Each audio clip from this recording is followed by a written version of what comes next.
heard in the past that for a movie to sell or make waves, it should involve some sex or violence. A theory I don't necessarily believe in. In fact, it's one I absolutely don't believe in at all. I looked forward to watching 50, having heard so much about it.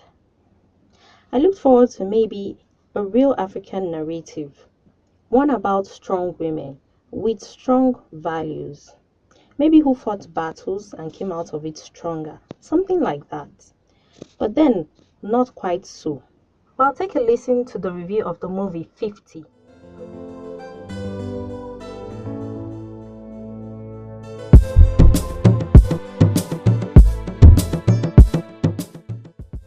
The opening of the movie and the soundtrack playing, the aura around the scene give the feel of what you get from a movie like Why Do Fools Fall in Love?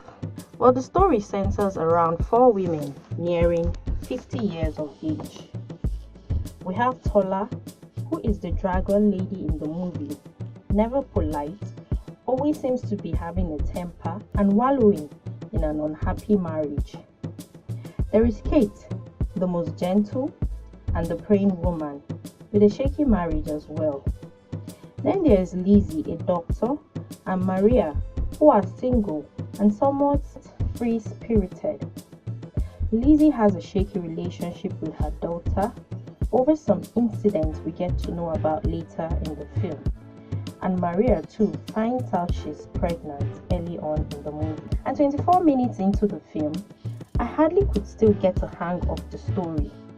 The writers seemed very keen on driving the story through suspense, and I'm unable to decide if this is really a good thing or a bad thing.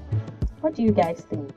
Tola is able to smile at her fans on camera, but hardly smiles in her real life.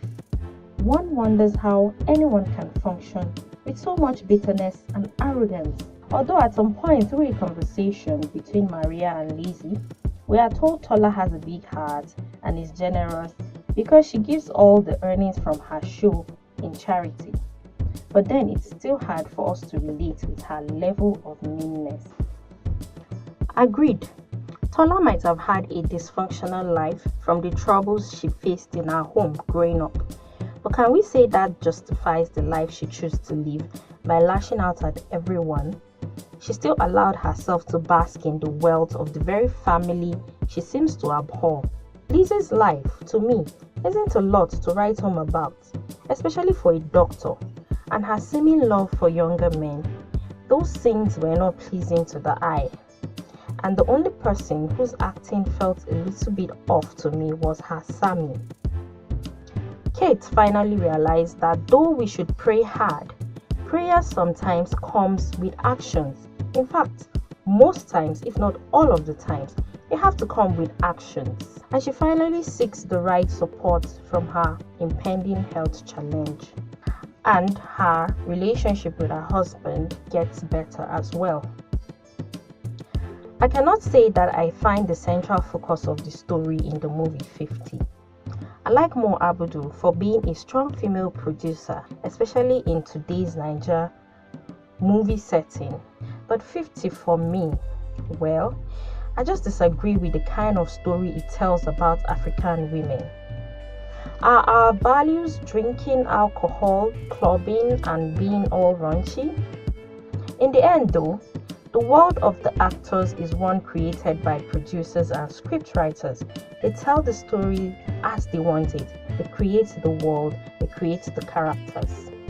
We find out that the person we had all seen as Tola's brother, Jamal, is actually her son. Wow. I mean, I simply can't wrap my head around that one. Did she birth a child by her own father? That's really sick. 50 had great sound, great cinematography. Makeup artists did a good job on the actors. Yes, it speaks technically of the kind of movies typical of Mo Abudu. Well, share your comments about this movie 50. Follow Naija Screen Vibes on Facebook as well as on Instagram, and look out for new reviews on Saturdays. This is Naija Screen Vibe, your one-stop hub for real, fun, and authentic reviews.